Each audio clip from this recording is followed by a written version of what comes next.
Fatos e versões. O que vai impactar na sua vida agora no Café com Política. No Café com Política de hoje, uma entrevista com o vereador de Belo Horizonte, Léo Burguês, do PSL. Vereador, bom dia, mais uma vez bem-vindo aqui ao Café com Política. Bom dia, Rodrigo, bom dia, amigos da Rádio Super. Feliz 2021 para todos vocês aí que estão nos ouvindo. Para o senhor também. Vereador, para começar, o senhor nos últimos anos foi líder do prefeito Alexandre Calil na Câmara Municipal de Belo Horizonte. Está agora começando uma nova legislatura, né? E eu pergunto para o senhor permanece no posto de líder do prefeito Alexandre Calil? Permaneça. E como é que tem sido esse trabalho e como é que foi feito esse convite, digamos, para o senhor permanecer no posto de líder do prefeito? Não, já foi feito alguns meses atrás, logo depois da eleição, conversando com o prefeito, uma continuidade, na verdade, né? O prefeito deu continuidade no seu governo todo, né? Quem quis continuar, os secretários, a liderança, tudo foi convergindo de uma maneira natural, visto que ele teve uma aprovação aí maciça, né, da população através do processo eleitoral aí com essa esmagadora votação em primeiro turno, né? Então, isso foi não apenas com a liderança de governo, mas com todo o secretariado. O prefeito entendeu que, como ele gosta de falar, né, o time está dando certo, vamos manter o time aí em campo aí, jogando. Pois é, o senhor permanece nesse posto, vereador, mas a Câmara Municipal mudou bastante a configuração dela, né? Nós tivemos uma renovação na última eleição de algo em torno de 60%. Então temos uma turma nova que está chegando na Câmara Municipal, que tomou posse agora no último dia 1º de janeiro. E aí eu pergunto para o senhor, diante dessa nova formação que tem a Câmara Municipal, muda algo no desafio do senhor de ser líder do governo? Muda algo na relação da Câmara com a Prefeitura de Belo Horizonte? E se muda, o que muda?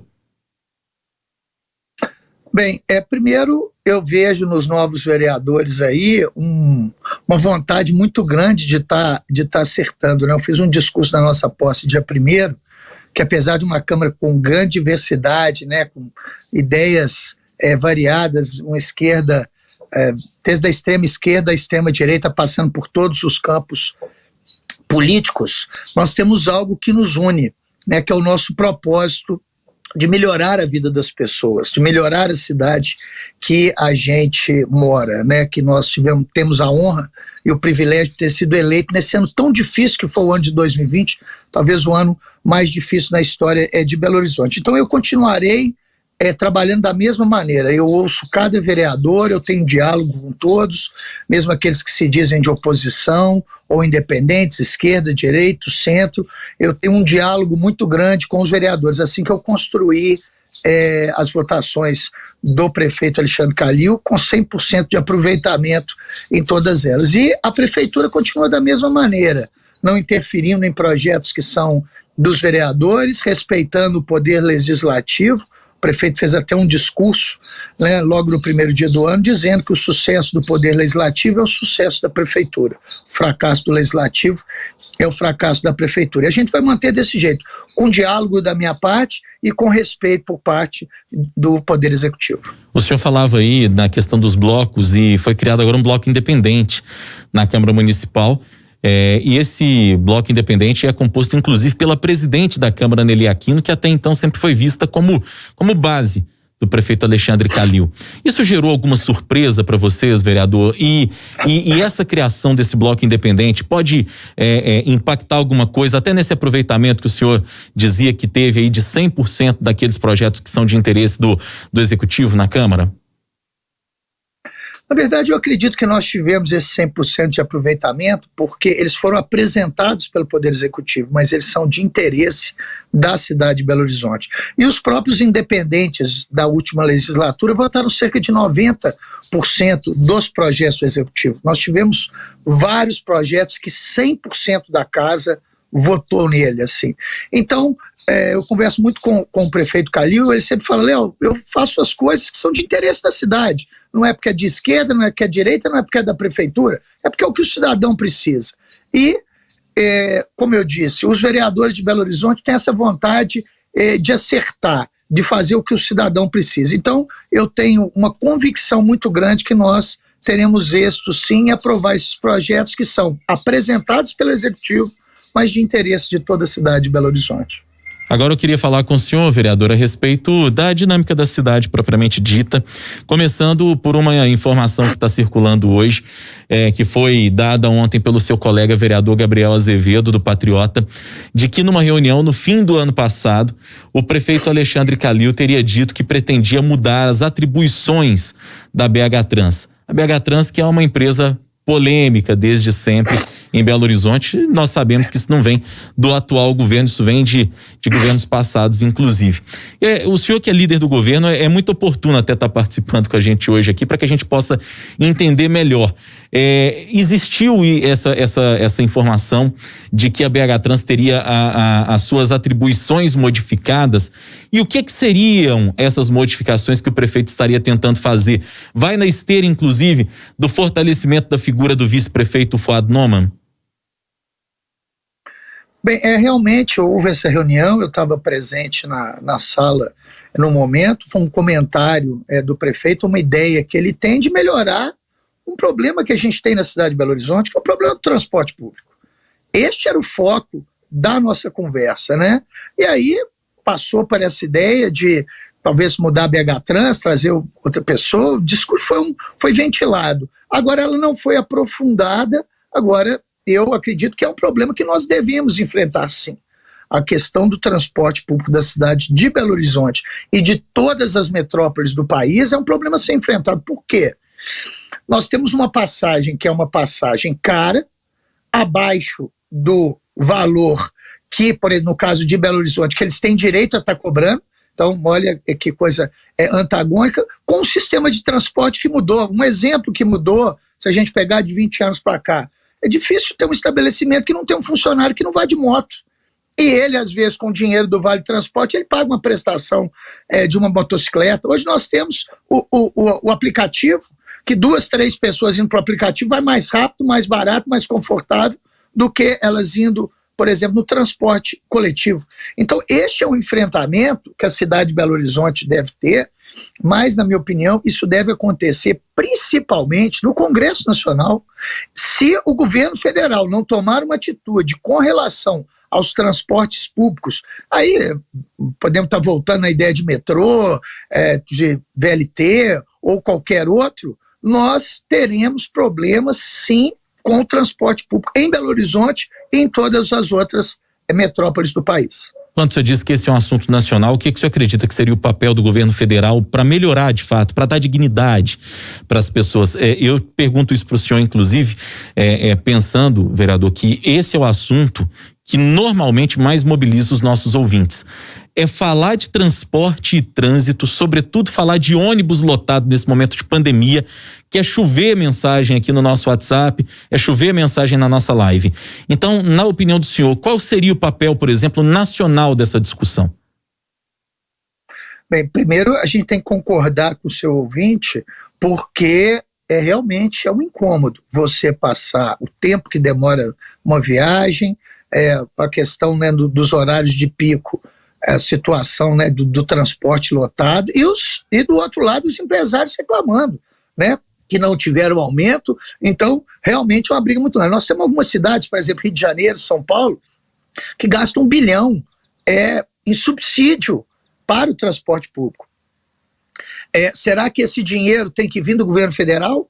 Ou será que nós temos que investir numa nova modalidade de transporte público? Eu me recordo que em 2002, quando o governador... 2002, nós estamos falando de 20 anos atrás.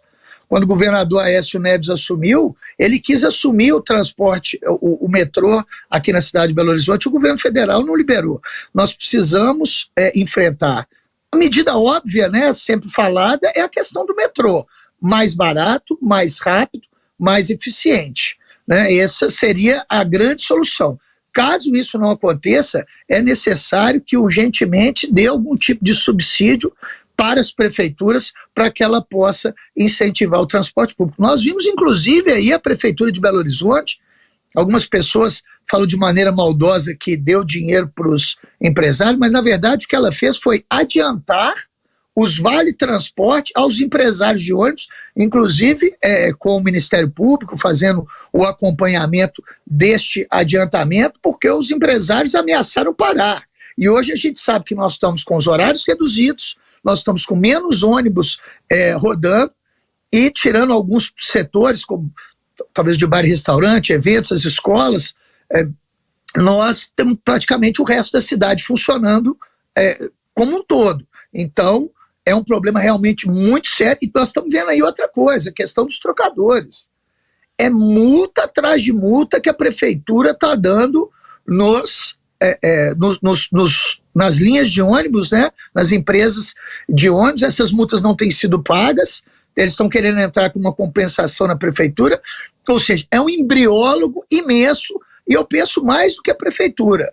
Eu penso que a Câmara Municipal tem obrigação de enfrentar esse assunto, de colocar ele na mesa, de discutir esse assunto e de estar dando principalmente transparência para a população de Belo Horizonte. Foi feita uma consultoria ano passado, essa consultoria diz que a passagem de ônibus deveria estar R$1 acima do valor que está hoje. Ou seja, nem os donos de ônibus acreditam que se passasse para esse valor seria bom para ele, porque nós teríamos uma evasão imensa do transporte público, porque, como eu disse, hoje, para o cidadão comum, a passagem já é uma passagem cara. A gente está conversando com o vereador de Belo Horizonte, Léo Burguês, que é do PSL. Vereador, o senhor falou aí nessa questão da normalização da cidade. Nós temos vivido aí um momento crítico da pandemia mais uma vez, os índices de ocupação de UTI na capital, índices absolutamente preocupantes. A prefeitura está levantando constantemente essa bola, divulgando constantemente essas informações. Já temos algumas medidas restritivas para bares e restaurantes que a prefeitura acabou implementando, em contraponto à liberação que havia sido feita ainda no ano passado. O senhor tem sido um constante vereador que dialoga com a prefeitura e com o setor produtivo da cidade para tentar encontrar uma saída. Agora, o senhor acha que nós estamos chegando perto, mais uma vez, do ponto de ter que fechar mais uma vez a cidade? Olha, realmente os índices preocupam, mas eu não acredito que nós estamos chegando nesse ponto para ter que fechar a cidade. Agora, eu acredito que nós devemos ser mais rigorosos com aqueles que não estão cumprindo os protocolos. Festas clandestinas, bares que não cumprem os protocolos. Por quê? Porque aqueles que cumprem que estão pagando por isso. Se nós tivéssemos sido talvez mais rigorosos com esses clandestinos, a gente sabe a dificuldade que é para isso. Nós temos 300 e poucos fiscais na cidade de Belo Horizonte para percorrer todo esse território nos 3 turnos, 7 dias na semana. E a Guarda Municipal também está fazendo o que ela pode para poder tá cumprindo o decreto. E, aliás, uma missão em glória, porque você chegar num bar e restaurante, você chegar num estabelecimento, que você está vendo a pessoa, que é um comerciante, um pai de família, desesperado, com contas para pagar, né, com aluguel, com as contas pessoais, água, luz, aquela coisa, e ter que fechar aquele estabelecimento, ter que multar aquele estabelecimento, realmente é difícil. A Guarda tem feito o seu papel, mas eu tenho certeza que uma dor muito grande no coração da gente fazer isso com esses comerciantes. Então, o que eu acredito é fiscalização rigorosa com aqueles que não cumprem o protocolo. Isso, para mim, é que nós devemos fazer para evitar que os justos paguem pelos pecadores. Porque hoje, eu acredito que nós temos vários bares e restaurantes que estão fechados por causa de outros que ficaram abertos e não cumpriram os protocolos. Hora do bate-pronto. No Café com Política. No Café com Política. Hora do bate-pronto. O senhor já conhece o quadro. São perguntas objetivas, respostas igualmente objetivas. Combinado, vereador? Combinado. Chegou rápido, né? Passa rápido. O tempo voa e é finito no rádio, infelizmente. O papo tá bom, mas a gente tem que cumprir o tempo por aqui, né, vereador? Vamos lá, para começar o nosso bate-pronto. A figura do prefeito Alexandre Calil. Um líder. A nova legislatura da Câmara Municipal. Um desafio prazeroso. Direita versus esquerda no legislativo. Todos devem ser ouvidos e um deve respeitar o outro. O seu novo mandato, qual a prioridade? Comércio de Belo Horizonte, especialmente setor de bares, restaurantes e eventos. Belo Horizonte em uma palavra. Amor. Alexandre Calil em 2022. O senhor defende a candidatura dele ao governo?